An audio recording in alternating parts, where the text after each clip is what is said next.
മക്കബായരുടെ രണ്ടാം പുസ്തകം അധ്യായം 8. മക്കബായ വിപ്ലവം. മക്കബെയൂസ് എന്നുകൂടി വിളിക്കപ്പെടുന്ന യൂദാസ് തൻ്റെ സ്നേഹിതന്മാരോട് കൂടെ ആരും അറിയാതെ ഗ്രാമങ്ങളിൽ പ്രവേശിച്ച് ചാർച്ചക്കാരെയും യഹൂദ വിശ്വാസത്തിൽ തുടർന്നു പോന്നവരെയും വിളിച്ചുകൂട്ടി 6000-ഓളം പേരുടെ ഒരു സൈന്യമുണ്ടാക്കി.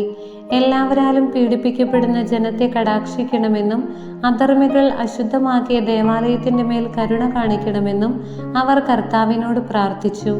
നശിച്ചു നിലംപതിക്കാറായിരിക്കുന്ന നഗരത്തോട് ദയ തോന്നണമെന്നും കർത്താവിങ്കലേക്ക് ഉയരുന്ന രക്തത്തിൻ്റെ നിലവിളി ശ്രവിക്കണമെന്നും നിഷ്കളങ്കരായ പൈതങ്ങളുടെ ക്രൂരവധവും അവിടുത്തെ നാമത്തിനെതിരായ ദൂഷണവും അനുസ്മരിക്കണമെന്നും തിന്മയോടുള്ള അവിടുത്തെ വിദ്വേഷം തെളിയിക്കണമെന്നും അവർ തുടർന്നു പ്രാർത്ഥിച്ചു. മക്കബെയൂസ് സൈന്യം ശേഖരിച്ചതോടെ വിജാതിയർക്ക് അജയ്യനായി കഴിഞ്ഞു. കാരണം കർത്താവിൻ്റെ കോപം കരുണയായി മാറിയിരുന്നു. മുന്നറിയിപ്പ് കൂടാതെ അവൻ പട്ടണങ്ങളിലും ഗ്രാമങ്ങളിലും കടന്നു ചെന്ന് അവ അഗ്നിക്കിരയാക്കി. തന്ത്രപ്രധാനങ്ങളായ സ്ഥലങ്ങൾ പിടിച്ചടക്കി ഒട്ടേറെ ശത്രുക്കളെ തുരത്തിയോടിച്ചു. രാത്രികാലമാണ് ഇത്തരം പ്രവർത്തനങ്ങൾക്ക് ഏറ്റവും അനുകൂലമായി അവൻ കണ്ടത്.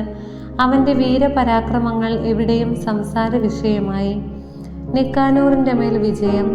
യൂദാസ് മേൽക്കുമേൽ ശക്തി പ്രാപിച്ചു മുന്നേറുന്നത് മനസ്സിലാക്കിയ ഫിലിപ്പ് രാജപക്ഷത്തേക്ക് സഹായം അഭ്യർത്ഥിച്ചുകൊണ്ട് ദക്ഷിണ സിറിയയുടെയും ഫെനീഷ്യയുടെയും ഭരണാധിപനായ ടോളമിക്ക് കത്തെഴുതി. യഹൂദ വംശത്തെ ഉന്മൂലനം ചെയ്യാൻ ടോളമി ഉടനെ നിക്കാനോറിനെ നിയോഗിച്ചു. അവൻ പത്രോക്ലസിന്റെ പുത്രനും രാജാവിന്റെ മുഖ്യമിത്രങ്ങളിൽ ഒരുവനുമായിരുന്നു.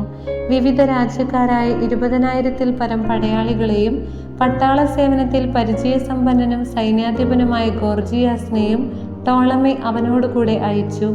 കപ്പമായി റോമാക്കാർക്ക് കൊടുക്കേണ്ടിയിരുന്ന 2000 താലന്ത് യുദ്ധത്തടവുകാരായ യഹൂദരെ അടിമകളായി വിറ്റു ശേഖരിക്കാൻ നിക്കാനോർ തീരുമാനിച്ചു.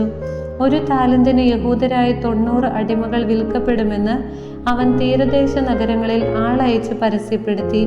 സർവശക്തന്റെ ശിക്ഷാവിധി തൻ്റെ മേൽ പതിക്കാറായെന്ന് അവൻ അറിഞ്ഞില്ല. നിക്കാനോറിന്റെ പടയേറ്റത്തെക്കുറിച്ച് അറിവ് കിട്ടിയ ഉടനെ യൂദാസ് അനുയായികളെ വിവരം ധരിപ്പിച്ചു. അവരിൽ ഭീരുക്കളും ദൈവത്തിന്റെ നീതി നിർവഹണത്തിൽ പ്രത്യാശയില്ലാത്തവരുമായവർ പലായനം ചെയ്തു. മറ്റുള്ളവർ തങ്ങൾക്ക് അവശേഷിച്ചിരുന്ന വസ്തുവകകൾ വിറ്റു. യുദ്ധത്തിനു മുൻപ് തന്നെ തങ്ങളെ വിറ്റുകഴിഞ്ഞ അധർമ്മിയായ നിക്കാനോറിൽ നിന്ന് രക്ഷിക്കണമേ എന്ന് അവർ കർത്താവിനോട് പ്രാർത്ഥിച്ചു. തങ്ങളെ പ്രതിയല്ലെങ്കിലും കർത്താവ് പിതാക്കന്മാരോട് ചെയ്ത ഉടമ്പടിയും തങ്ങൾ ധരിക്കുന്ന അവിടുത്തെ വിശുദ്ധവും മഹനീയവുമായ നാമവും ഓർത്തെങ്കിലും ഇത് ചെയ്യണമെന്ന് അവർ പ്രാർത്ഥിച്ചു.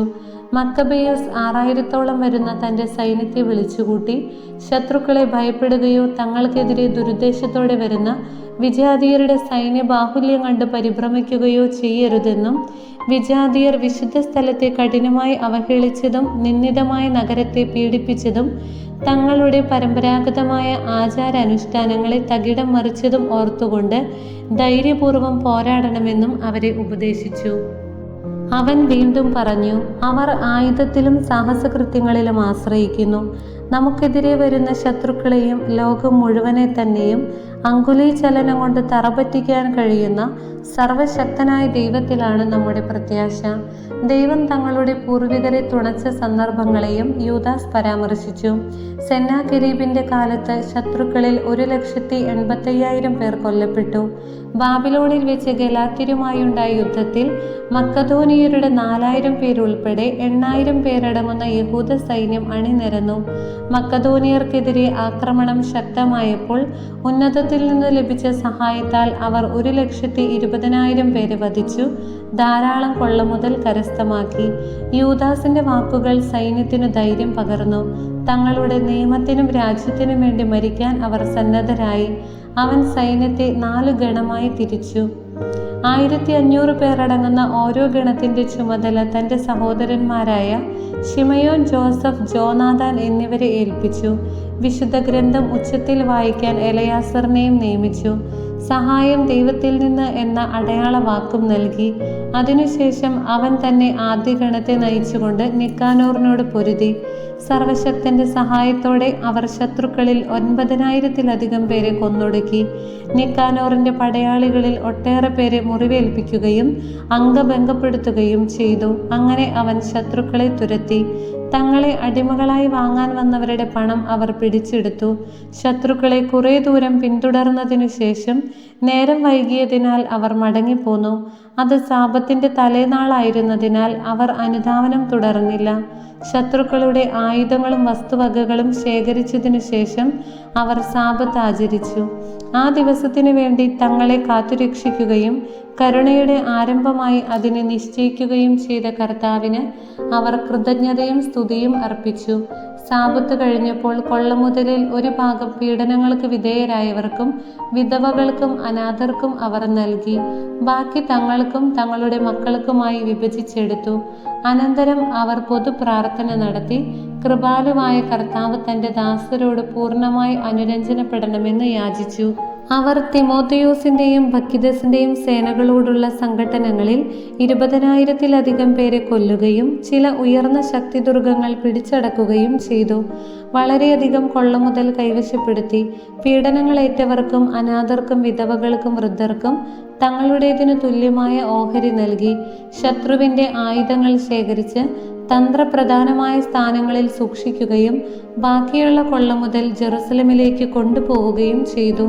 തിമോഥെയോസിന്റെ സേനാനായകനെ അവർ വധിച്ചു. അവൻ അതിനീചനും യഹൂദരെ വളരെയധികം പീഡിപ്പിച്ചവനുമാണ്. വിശുദ്ധ കവാടങ്ങൾക്ക് തീവെച്ച കലിസ്തേനസും മറ്റു ചിലരും ചെറിയൊരു വീടിനുള്ളിൽ അഭയം പ്രാപിച്ചിരിക്കുകയായിരുന്നു.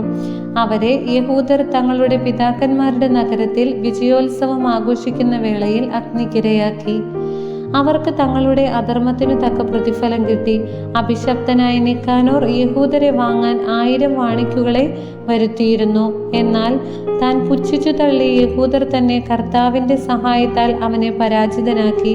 സ്ഥാനവസ്ത്രങ്ങൾ അഴിച്ചുമാറ്റി ഒളിച്ചോടുന്ന അടിമയെപ്പോലെ പലായനം ചെയ്ത് അവൻ അന്ത്യോക്യയിലെത്തി. സ്വന്തം സൈന്യത്തെ നശിപ്പിക്കുന്നതിൽ മാത്രമേ അവൻ വിജയിച്ചുള്ളൂ. ജെറുസലേം ജനതയെ അടിമകളാക്കി റോമാക്കാർക്ക് കൊടുക്കാനുള്ള കപ്പം ശേഖരിക്കാമെന്ന് ഏറ്റിരുന്ന അവൻ യഹൂദർക്ക് ഒരു സംരക്ഷകനുണ്ടെന്നും അവിടുത്തെ നിയമം അനുസരിക്കുന്നതിനാൽ അവർ അജയ്യരാണെന്നും ഏറ്റുപറഞ്ഞു. ദൈവമായ കർത്താവിന് സ്തുതി.